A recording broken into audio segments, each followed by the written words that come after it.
Shalom, this is Dr. Jay Rawlings reporting to you for Fact or Fantasy. The fantasy this week I want to discuss is the myth that Israel is illegally and without justification destroying Palestinian homes in the Gaza Strip. The fact of the matter is that the Palestinian Authority has repeatedly made commitments to stop terror against Israel, but has never followed through on any of them. In the most recent agreement, the roadmap, the Palestinian Authority agreed to declare an equivocal end to violence, terrorism, and to undertake visible efforts on the ground to arrest, disrupt, and restrain individuals and groups conducting and planning violent terror attacks on Israelis anywhere. PA President Mahmoud Abbas ratified this in his meeting with Ariel Sharon, the Israeli Prime Minister, in Sharm el-Sheikh under the watchful eyes of U.S. Secretary of State Condoleezza Rice. And after some weak attempts, none of this has been fulfilled in the months following. It's important to remember that the late Yasser Arafat, before his demise, called on Palestinians to, quote, find what strength you have to terrorize your enemy and the enemy of God, end of quote. Of course, he was referring to Israel.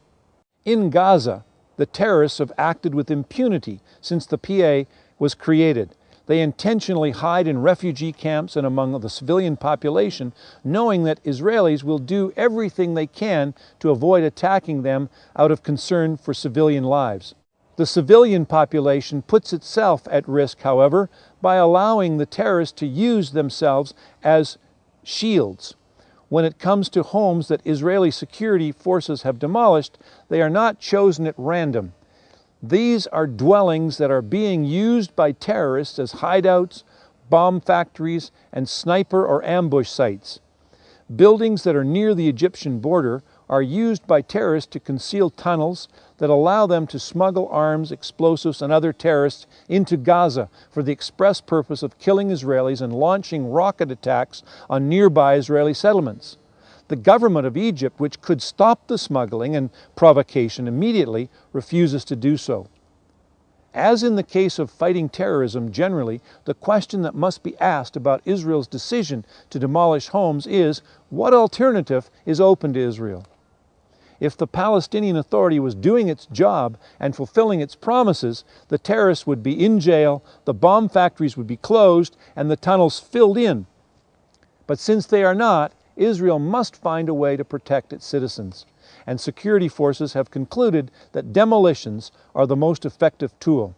Innocent lives have regrettably been lost, as the United States has discovered in fighting an urban war against anti-American insurgents in Iraq. It's virtually impossible to engage gunmen in populated areas and avoid civilian casualties.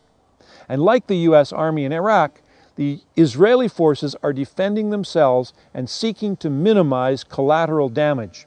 In the course of Israeli operations, it is tragic that civilians sometimes suffer. But rather than blame Israel, the Palestinians should demand the democratic election of new leaders who will dismantle the terror networks so that Israel has no need to take defensive measures. This is Dr. Jay Rawlings reporting to you for Fact or Fantasy from Jerusalem.